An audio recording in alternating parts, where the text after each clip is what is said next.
Yeah, a wild Africa trek. Let's go to Kilimanjaro. Our chariot has arrived. Let's jump on. Let's go. Robin! Out and about, welcome aboard, everybody. You are on the Kilimanjaro Safari. If this wasn't the ride that you thought you were getting on, I apologize, but we are already on our way in to see some live animals. Just a few safety reminders. Please remain seated. Keep all hands, arms, legs, and feet inside the vehicle. And if you wanted to take pictures today, feel free to do that. Just make sure that our flash photography is turned off. Because like I said, these are live animals that we're about to witness. And, we don't want to disturb them. So here we go. Let's cruise on in. It's a beautiful day and a great time to ride. Because a lot of the animals are eating lunch right now. If you look out to your right, you'll see our first animal of the day. It's called an okapi. It's all the way up on top of the hill, staring at the fence. It's a very shy and solitary animal, as we can tell. Maybe some of us on board today can relate to the okapi, right? You like to, keep your distance from everybody else. That's how that animal is.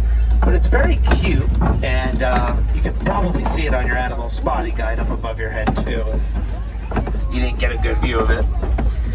Now this is the watering hole over to our left, and it's usually home to animals like this, coming up on our right. 2 saddle-billed stork. And the one on the right is looking inside the truck saying, those are some weird looking birds that you got on board there, Michael. Now, the saddle-billed stork has a wingspan of 9 feet long. And to put that into perspective for you, that's about the length of the canopy above your heads on the truck today. So imagine one of those birds flying at us. I mean, that would be, that'd be a little scary, right?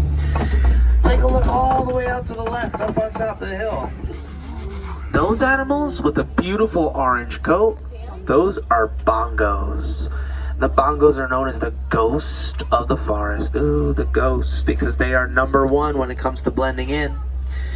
There's also a couple animals all the way out to the left that look like deer. Those are greater kudu.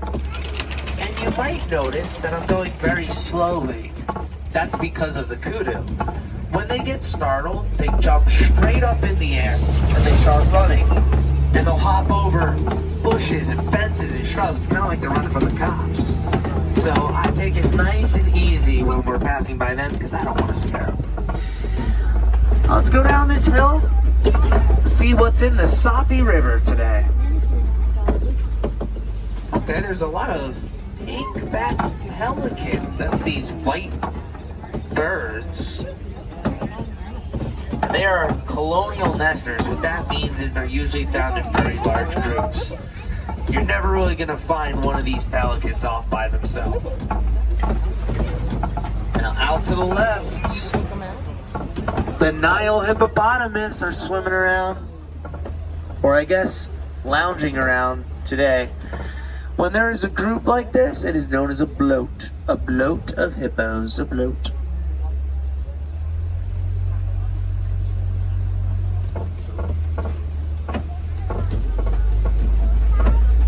Now those hippos can stay underwater for up to 10 minutes at a time.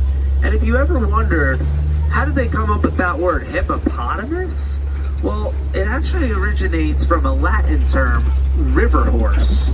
Because when they were originally found, some folks thought, when they looked from afar, that they were horses in the river. Then they got a little bit closer and they said, no, that's definitely not a horse. There's another one swimming around with a beautiful waterfall. Let's cross over Croc Bridge. Look who the security guard of Croc Bridge is. All the way out to the left, the Nile crocodile. In fact, there's also one in the water here.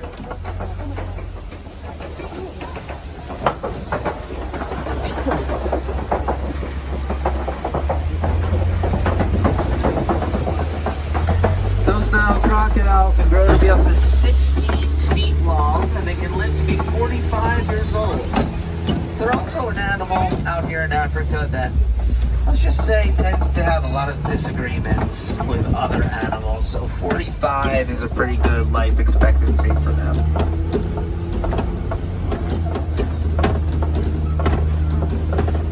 I don't spot any animals up in these bushes just yet. However, coming up on our right, see a very odd looking tree. This is known as a baobab tree. Its nickname is the upside down tree because it looks like it's upside down, but those are actually still its branches up on top. Those are not its roots. We're going to see a lot of those as we officially check in to the great savannah. And I imagine this is what most of you came on board to see today. You are smack dab in Africa now, and there will be no barriers between our truck and the animals. So they can come right up close to our truck. In fact, we've had them lick the mirrors before, everything that you can imagine. We've had a hat stolen from the back row. And it looks like the first group of animals are the Hartman Mountain zebras. And there is a group of them, otherwise known as a dazzle. In fact, there's 2 baby zebras out there. You can see the one standing up is on the younger side. It's known as a foal, F-O-A-L, the baby zebra.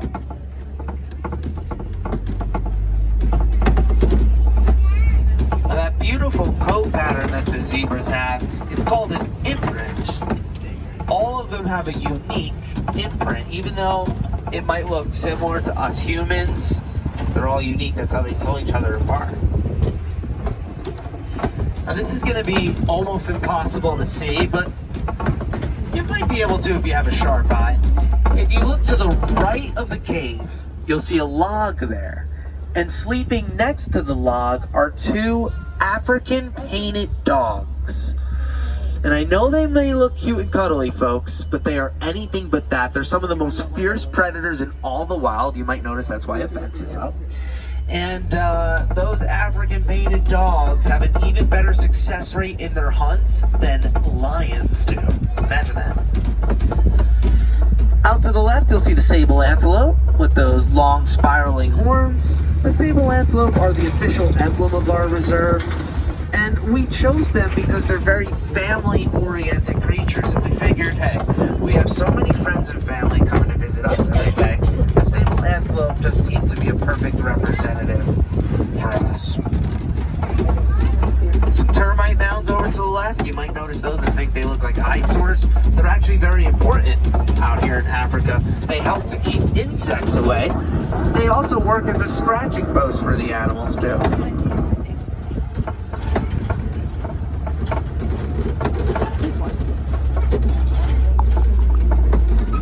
Any parents on board have that one kid that just fights going to bed at night? Isn't that what this little baby zebra's doing?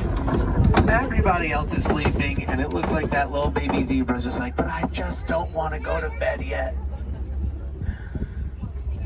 And can you blame it? There's so much to do out here. Now there is a giraffe crossing the road ahead of us casually. That's why that truck ahead of us was stopped. There's also some Ankoli cattle over to the right with the big horns. And then that little animal that you see with the white belly is known as a springbok.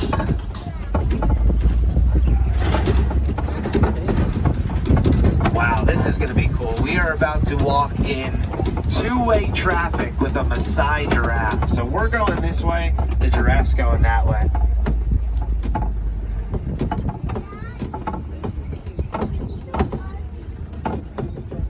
Look, here's another 18 to 20 feet tall when they're fully grown.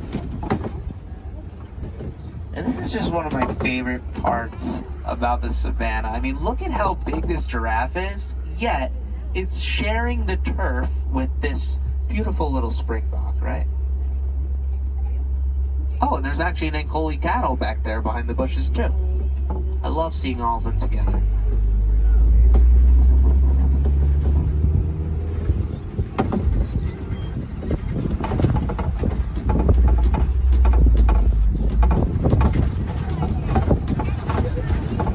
Alright, now we have seen a lot so far. Looks like there's another giraffe coming up on our right. Stop and enjoy this for a second. Now, believe it or not, we still have a lot more ground to cover. So let's get one last look at that towering giraffe. By the way, it's always chewing on something. They eat for up to 20 hours a day. Now let's see what happened over here. We're gonna have to do a little bit of investigating because there's been a tree knocked over, there's branches everywhere. Usually when there's mass destruction, it means there's a massive animal nearby. Let's see what we got. Okay, out to the right. The African elephant. Let's try to get as close as we can. Now, if you were wondering, but why would an elephant knock over a tree? Well, sometimes they just do it for fun. Other times we've seen they notice a leaf on the tree that they really want to eat, and they knock it over. Oh, what a beautiful vantage point we're getting here of the elephant. That's a view. Now, usually when there's one alone like this, we can tell that it's one of the males. They've kind of gotten this nickname as like the bachelors of the savannah. They stay off by themselves, and it's really because they don't like to share their food. Elephants, when they're fully grown, will eat up to 300 pounds of food per day. And I'll tell you what, if I was a baby elephant, I wouldn't want to be anywhere near the male anyway, because how are you ever going to get any food if that male elephant is eating 300 pounds worth of it per day?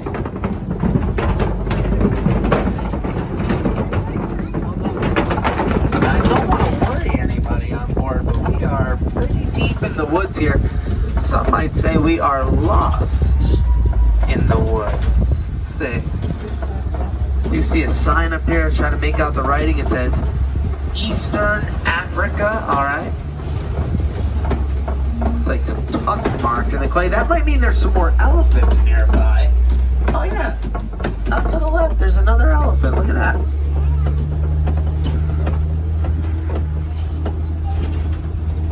All right, I guess we're back on track.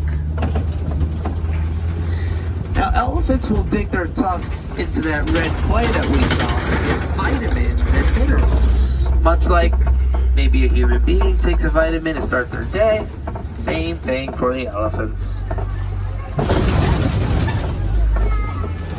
Oh, check this one out.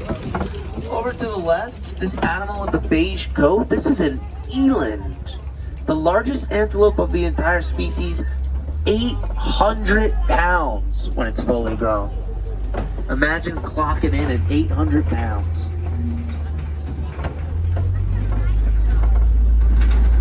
Also, it looks like we're getting one last view at the Maasai giraffe.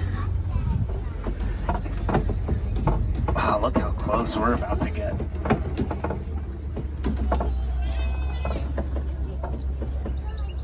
You know, folks, it's not every Wednesday afternoon you could say you're about, what, 10 feet away from the tallest animal on Earth.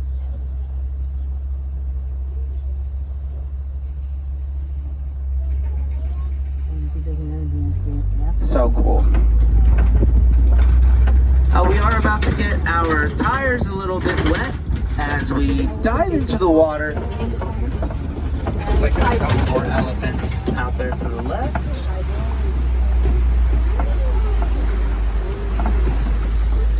Also have the greater flamingos.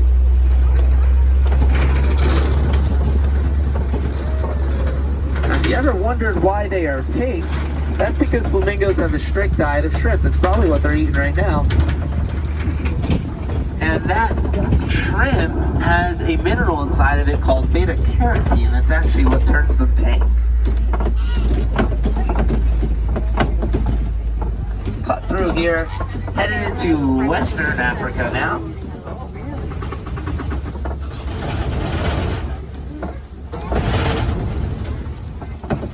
Another elephant out there.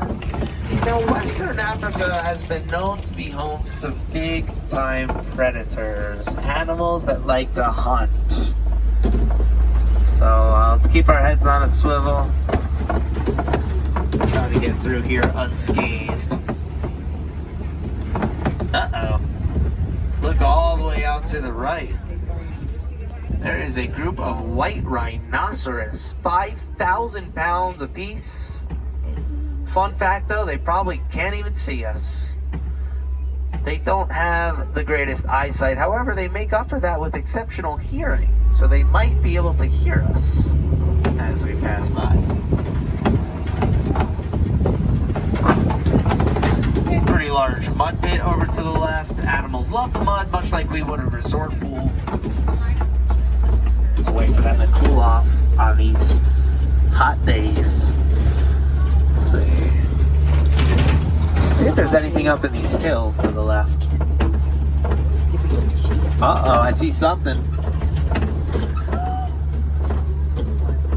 Look all the way to the left and you will see 3 cheetahs. It's actually very cute. It looks like they're napping with one another. And the one has its head resting on its friend's back there.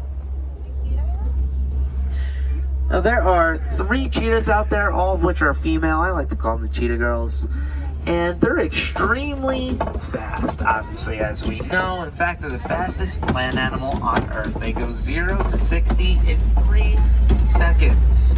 They are also daytime predators. They have a big black stripe beneath their eyes, and it helps to protect them from the sun. Kind of like an athlete. I don't know if there's any athletes on board, but you know, a softball, maybe a football player wears the black paint beneath their eyes. Same thing for a cheetah, except theirs is built in.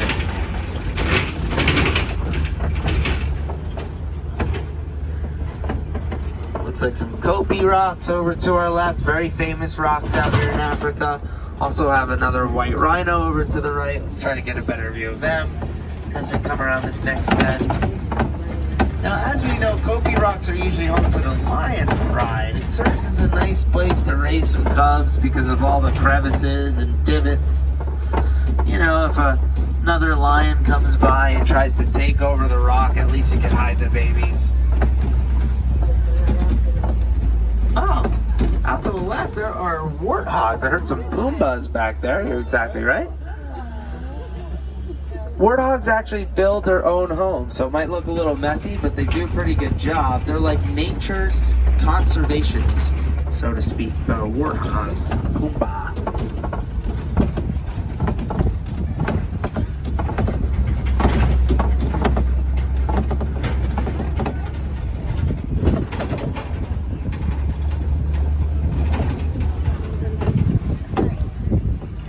There's a warthog kind of trotting towards us right now. There they go. And fun fact about them, when they run, the tail goes straight up in the air. Looks like some yellow eggs over to the right. Those are ostrich eggs over there in the grass. The ostrich eggs are around 3 pounds a piece, but they're very sturdy, and the ostrich know that they can't really be broken. So that's why the ostrich is able to all day long. Now we are coming up on the warden's post here. This is going to be our final stop, unfortunately. But it does look like the warden has been raising some very small animals. Let's see if we could find them. Oh yeah, there they are, up on top of the hill. The Nigerian dwarf goats.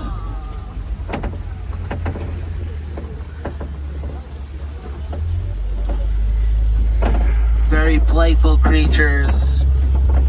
They like to climb on things. I don't know if anybody's ever done like the goat yoga, stuff like that. Now, those Nigerian dwarf goats have a very rich protein in their milk. So there's some really good animals to have around, besides the fact that they're so cute and lovable. Now, on a trip like we just had where we saw so many animals, I always like to leave with a little bit of conservation. And I wanted to talk to everybody about recycling today, but I wanted to take it a step further. Instead of just recycling the plastic bottles that, you know, we all do, and that helps a ton. One other item that you can recycle is actually your old smart devices. So maybe if you're ever getting rid of an old laptop or something of that nature, maybe an old like Apple Watch, those devices have a material called coltan inside of them, coltan. And every time you recycle an old smart device, maybe you're moving on to the next generation or something like that, there's coltan inside of those devices, and you're actually helping to conserve the natural habitats of elephants, interestingly enough.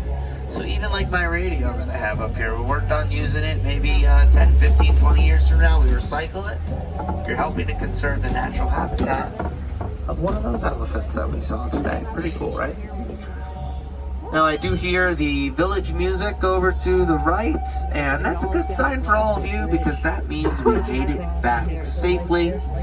We'll wait for the warden to inspect the trucks ahead of us, and then we'll get queued in, kind of like you're at the airport.